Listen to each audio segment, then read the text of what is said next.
I hope you can make a difference. Well, sir, I would just say maybe if you want, I'll give you my cell phone tonight, and you can answer some of the calls and see if I'm making a difference for veterans and see what they say. Or go on the websites, see what the veterans are saying on the websites. Ask the VSOs in the next group. The fundamental challenge. I've run a large company, sir. The fundamental challenge is for this organization to reflect your values, and I'm not sure that that's going to happen, and I hope that it does. The mess that is the Veterans Administration did not happen overnight. The manner with which our service veterans were tossed around the medical treatment landscape for decades was not only appalling, it was reprehensible. With new leadership, the VA wants service members and their families to give them a new chance at proving they can be what they are designed to be, and to understand that they care. You will forgive some of those who have experienced the VA firsthand if they're not falling for it so quickly. Our guest is more than just a spokesperson for the Concerned Veterans for America. She is a Gold Star Mother, a group formed shortly after World War I to provide support for mothers who lost sons or daughters in the war. And she has some questions. Welcome Karen Vaughn to the show. Karen, thank you so much for being here. Thank you, Ed, so much for having me on. Karen, I will guess that when the VA says that they are going to start a brand new campaign that says, I care, you and others, your blood has got to boil.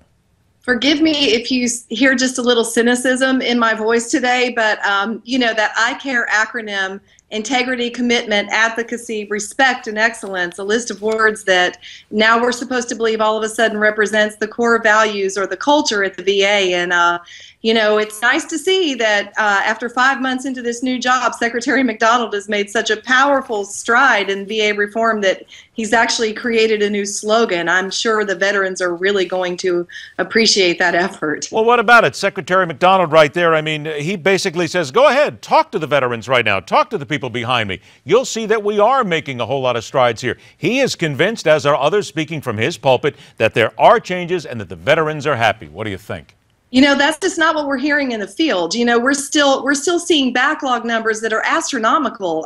You know, if you, as of February 7th, just let me tell you, we have over 500,000 pending claims right now in the VA. 500,000, and those aren't. You know, I like to personalize this from. You know, as you said, I am a Gold Star mother for some.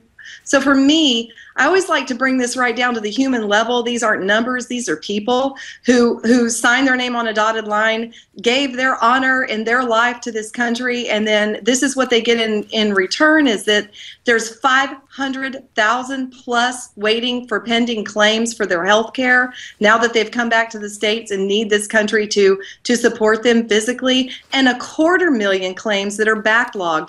And these numbers, they just continue to teeter-totter, but mostly rise. So we're not really seeing this astronomical reform that the Secretary is leading us to believe is taking place. And by the way, CVA is still looking for a formal apology from Secretary McDonald to Representative Mike Kaufman for that more than disgusting comment he made asking him what he'd done after he'd served 22 years in the Marine and Army, two-time Iraqi war veteran. This man has some serious respect issues, and we're afraid that we're falling back into the status quo, and there will be no reform at all. Karen, I believe in straight answers. I also ask straight questions then. Are you being lied to? Well, I believe veterans are definitely being lied to. You know, what we would like to see on those desks, instead of I CARE pins, we'd like to see placards on every desk with every VA, with every person who works in the VA, a placard that says respect and serve those who enter or you're fired, period. That's a slogan veterans might actually appreciate. You want to make an emotional impression on a veteran, a war-hardened veteran, give them what you promised when they signed that dotted line. And by the way, you know, this I CARE strategy that's going on, these are the kind of things we implement in high schools.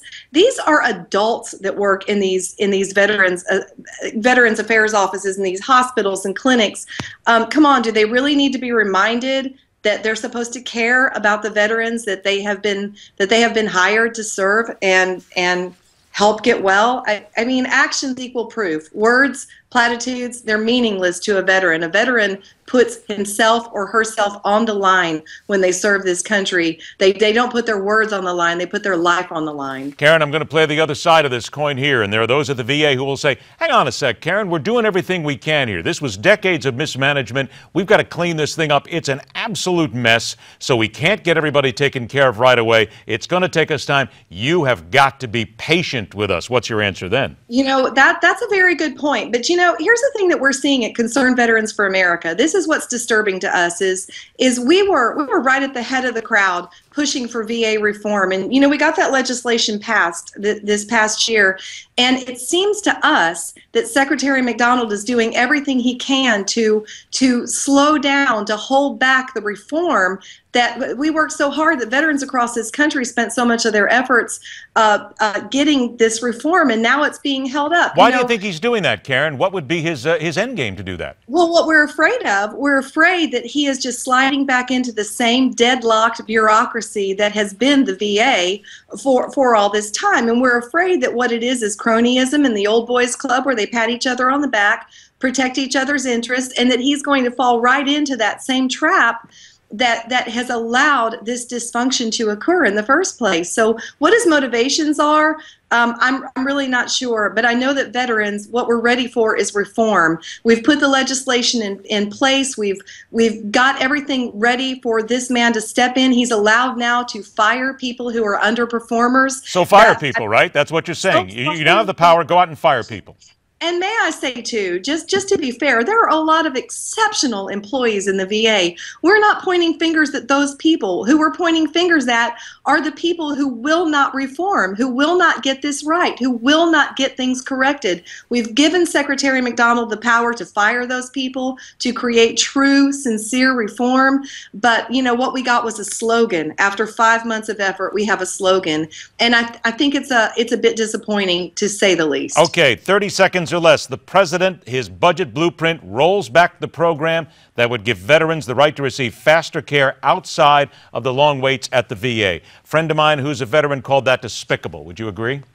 I agree completely. I think that this is a dark mark on our American history. When veterans, I've literally met veterans who have told me they've had a friend, more than one, unfortunately, so many more than one or two, who have told me they had a friend who came back with PTSD from this, now the longest war in America's history, went to the VA for help in an emergency crisis situation, and were turned away and told to come back in 6 months. That's the waiting list. Is this really?